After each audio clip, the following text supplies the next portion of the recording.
Vamos a hablar del tema del caso Venezuela con nuestro gran amigo don Guillermo Torres. Guillermo, muy buenos días, ¿cómo andamos? Muy buenos días, mi estimado Víctor, aquí andamos de la Ciudad de México, con gusto saludándote. Gracias. Pues estamos adentrándonos al tema de Venezuela. Le ponía el título al programa el día de hoy, mi querido Guillermo, que caminamos aceleradamente al escenario de Venezuela, no en el aspecto económico, que todavía se puede respirar aquí la economía neoliberal, pero los elementos que nos acercan a Venezuela es la concentración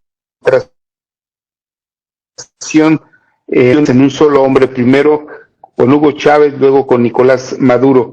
La desaparición de los órganos autónomos, y lo que nos preocupa es que estamos en ese punto del secuestro del Poder Judicial y de los órganos autónomos para poder casi calcar el régimen madurista en México. ¿Qué opinas, Guillermo? Pues sí, lo que fue construyéndose en Venezuela durante prácticamente 25 años, un cuarto siglo, es precisamente la concentración del poder. Ese ha sido, digámoslo así, el principal elemento. Poco a poco se fue eliminando, primero desde el punto de vista constitucional y después ya en la práctica, por ejemplo, la eliminación en su momento del Senado en Venezuela, después creó un solo Congreso, y poco a poco se fue eliminando los contrapesos.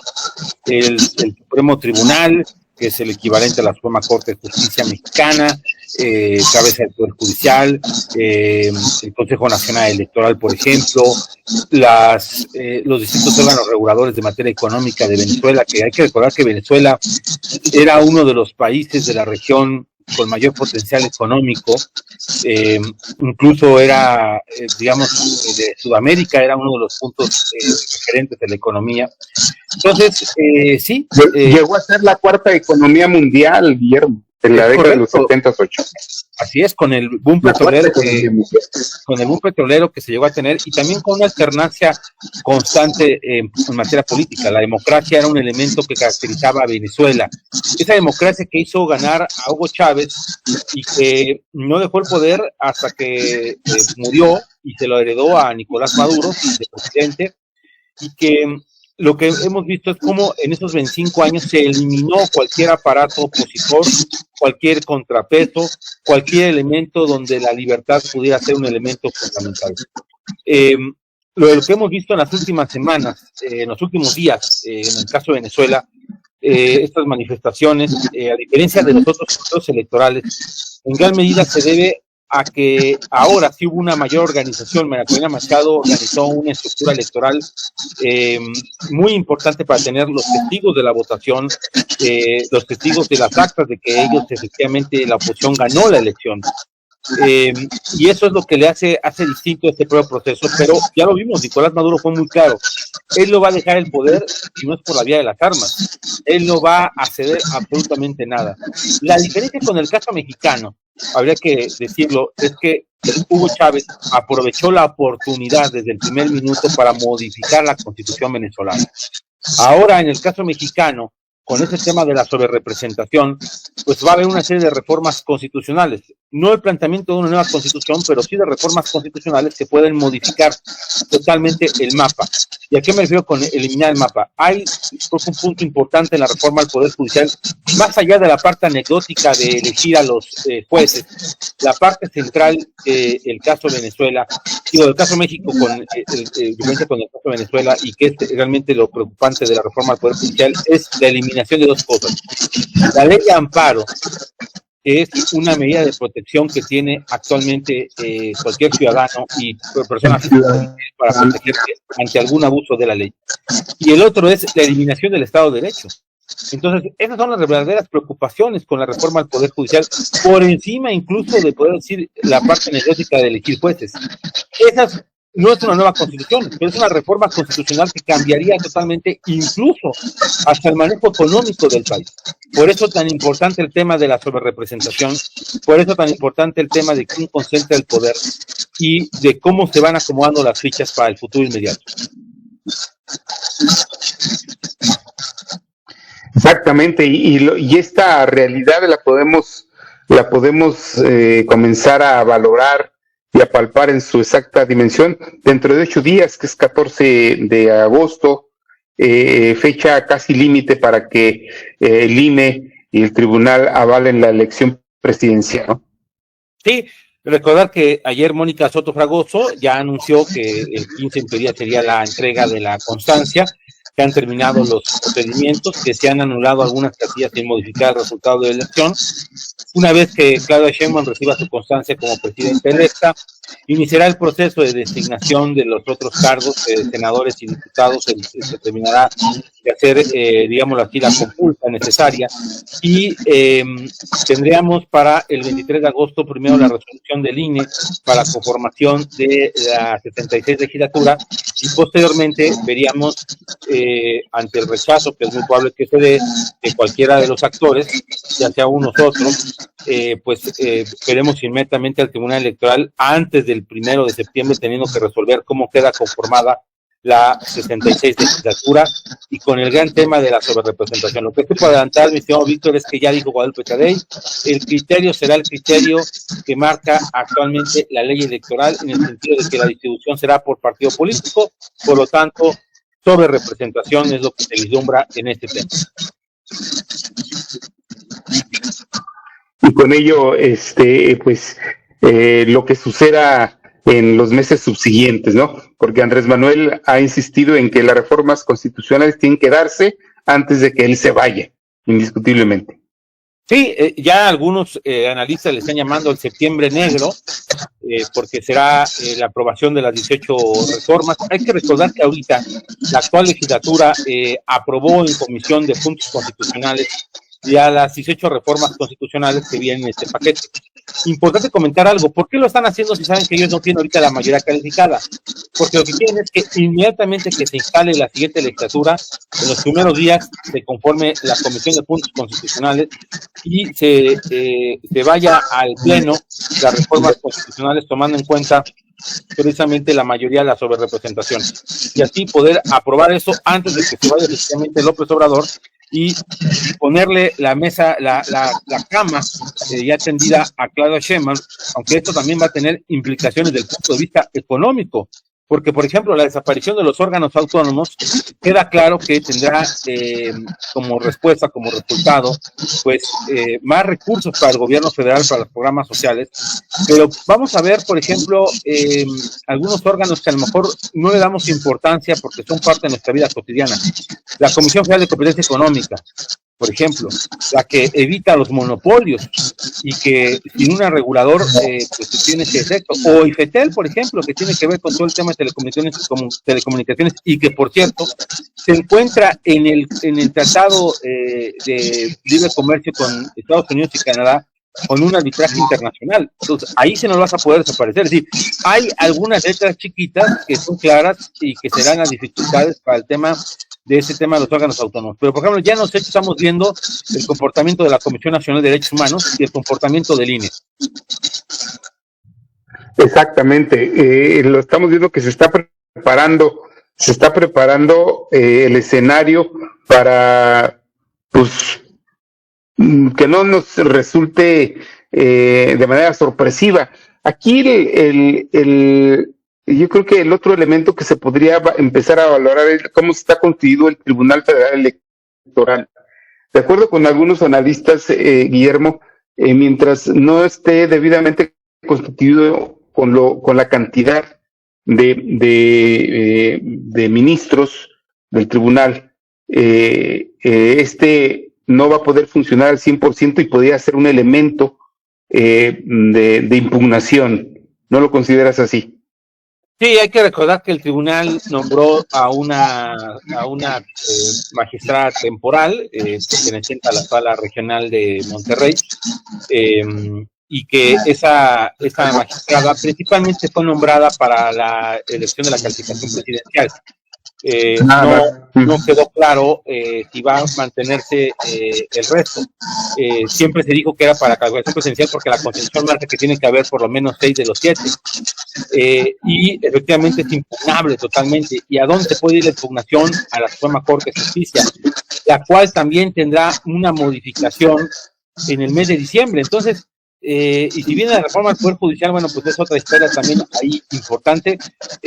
Son meses difíciles en ese sentido que vienen en materia jurídica, pero también hay que decirlo en materia política, porque a fin de cuentas hay resoluciones que son jurídico-políticas y otras que son jurídico-técnicas.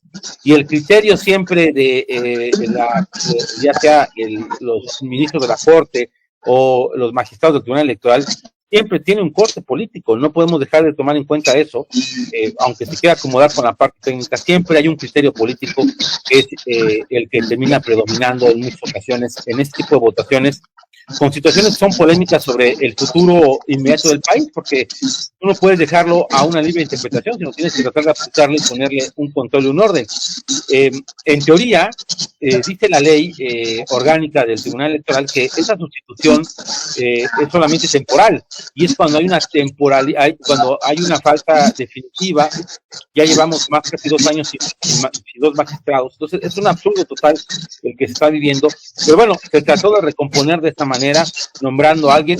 No se ha hecho una impugnación fuerte contra este nombramiento, la 6ª magistrada, pero lo interesante va a ser con el tema de la sobrerepresentación, porque ahí va a haber posibilidades de a lo mejor hasta de un empate, aunque vamos a ver cómo vota esta magistrada en las pocas resoluciones que va a tener. Pero, ojo, hay un bloque por lo menos ahorita hay un bloque de 3 magistrados que se han mostrado más pro 4T, Felipe de la Mata, Felipe Fuentes y el caso de Mónica Soto. Y del otro lado, Reyes Rodríguez, que fue destituido, y Yanis Tolara son el otro bloque. Entonces, esa nueva magistrada, puede definir un poco el futuro sin el tema de la sobrerepresentación, aunque yo honestamente lo veo muy difícil. Desde el punto de vista técnico, ha sido complicado definir cómo quedaría acomodado esa parte de la sobrerepresentación.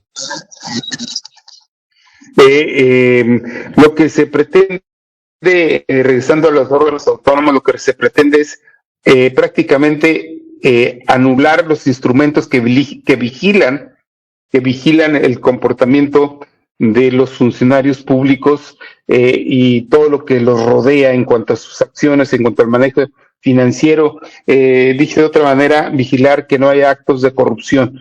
Al quedarnos sin organismos autónomos, pues prácticamente quedaría el Poder Ejecutivo, bueno, pues todos los funcionarios públicos a merced de lo que haga la Presidenta de la República, ¿no?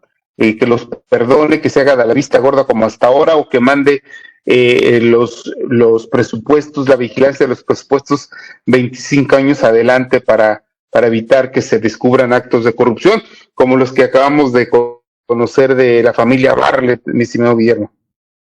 Sí, a ver, creo que un punto central de los órganos autónomos, porque el argumento del presidente del observador y de Morena es que están duplicando funciones. No están duplicando funciones, están haciendo un papel de ser árbitros de situaciones muy particulares, de temas muy particulares, que se necesita una mano neutra. Los órganos autónomos no son perfectos, son perfectibles. Y sí, algunas veces han sido conformados por cuotas de la partidocracia. Eso nadie lo puede poner en duda. Pero ojo, la falta de transparencia, la falta de que no puede ser juez y parte al mismo tiempo como durante mucho tiempo fue en México, efectivamente abre las posibilidades a casos escandalosos como lo que se dio a conocer este fin de semana de la familia Bartlett, que siempre hemos sabido son bizneros, les gustan los negocios. Recordar que el hijo de Bartlett fue el que vendió estos respiradores durante la época de la pandemia y demás, y que Bartlett siempre estaba involucrado en ese tipo de temas de negocios.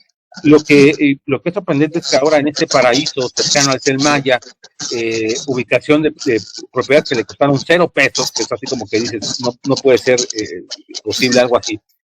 Nos reflejan algo muy claro y muy contundente acerca de que la corrupción es un elemento que es totalmente daltónico, no distingue colores, y que es metodista, se mete con todo el mundo. Entonces, bueno, pues sí tiene una claridad de que la corrupción pues no disminuyó en el gobierno del Obrador, se mantiene, y a mí me parece que estas denuncias contra Bartlett y la familia Bartlett en gran medida se dan previo a la designación de quien se va a encargar de la Comisión Federal de Electricidad. Me suena más a un tema de fuego amigo, buscando que Bartlett quede eliminado para la siguiente administración. Es uno de los apestados de la misión del observador. Pareciera que la idea es que no repita ningún cargo, que se vaya ya muy lejos, porque les genera problemas y porque no es bien visto por la nueva nomenclatura. Lo sigue viendo como el hombre artífice del fraude electoral del 88, como un miembro del viejo sistema político mexicano, cuando fue secretario de Gobernación, secretario de Educación Pública y gobernador del pueblo. ¿Y qué le deberá Andrés Manuel a Manuel Bartlett? Porque a pesar de todo lo que dices, pues lo ha sostenido en un espacio importantísimo como es el renglón energético, Guillermo. Bueno, en gran medida se debe a que pues hay digamos una complicidad de hace tiempo entre estos dos personajes. Recordar que Bartlett fue, siendo todavía priista, de los que habló en contra de la reforma energética, la propuesta de reforma energética de Felipe Calderón, y que incluso fue un orador, de ahí brincó a ser senador después por el Partido del Trabajo. Bartlett fue de sus aliados que encontró López Obrador en materia política dentro del propio sistema. Pero a mí me suena más a un tema de complicidades, más que políticas, otro tipo de complicidades interesantes, porque no es posible que puedas defender a una figura que fue criticada durante mucho tiempo por la izquierda mexicana. El pragmatismo que el observador nos ha demostrado en muchas ocasiones se ve en el caso de figuras como el propio caso de Manuel Bartlett. Exactamente, Guillermo. ¿Algo más que desees agregar, mi estimado Guillermo? Bueno, pues tomar en cuenta que en estos próximos días, pues, prácticamente en unos días más sabremos quiénes más se integran al gabinete de Claudia Sheinbaum. Lo que sí es que cada vez el observador le sigue generando compromisos muy fuertes a Claudia Sheinbaum. Claudia Sheinbaum está en ese margen de operación todavía limitado. Los últimos nombramientos que se hicieron la semana pasada, que son nombramientos de oficina, el caso de Leticia Ramírez ahora en el tema de participación social, el caso de Arturo Saldívar en la Comisión de Política de Gobierno y la ratificación de Carlos Torres Rosas como secretario técnico de el gabinete, son tres personas cercanas a López Obrador, por lo menos al Saldívar es un acuerdo político. Quiere decir, y se vuelve a ratificar lo que yo hice en este espacio, me llama Víctor, que la parte política del gabinete es controlada al 100% por López Obrador, y eso nos habla de que las reformas, las propuestas en el legislativo, la operación política con los gobernadores, con los otros órganos, con pues prácticamente la esencia de todo lo que tiene que ver con la materia política, pues seguirá en las manos del presidente López Obrador. Y no debería extrañarnos, Guillermo, porque pues, al final de cuentas es un mismo proyecto, ¿no? Es parte de este proyecto de largo alcance a lo que han denominado la Cuarta Transformación. Así es, y que hay que decirlo, pues nunca se habla de la palabra sexenio en el discurso del observador, sino se habla de un modelo, y un modelo que no importa los defectos que tenga, para ellos es un modelo perfecto y es el que tiene que seguir manejándose en el futuro. Recordando que la columna vertebral de estos son los programas sociales, y por eso en el paquete de reformas viene las becas Benito Juárez, ya en la Constitución, el apoyo a los ninis en la Constitución, y haber bajado a 60 años para las mujeres, 60 años de edad el apoyo para mujeres de pensión de adultos mayores, pues solamente a las mujeres a partir de los 60 años. Es parte de todo un paquete y que es la forma de mantenerlo. Y por eso, ir por el dinero del Poder Judicial e ir por el dinero de los órganos autónomos. Lo que se quiere es el dinero, más que lo ideológico, y ese es el plan real que va a mediano y largo plazo. Y con eso nos quedamos y nos despedimos, Guillermo. Muy amable, muchas gracias como siempre por tu generosidad. Al contrario, mi estimado Víctor, estamos en comunicación. Hasta luego. Gracias. Es don Guillermo Torres Quirós con su análisis siempre muy agudo, siempre lleno de datos interesantes, uno de los mejores analistas que tenemos en nuestro país.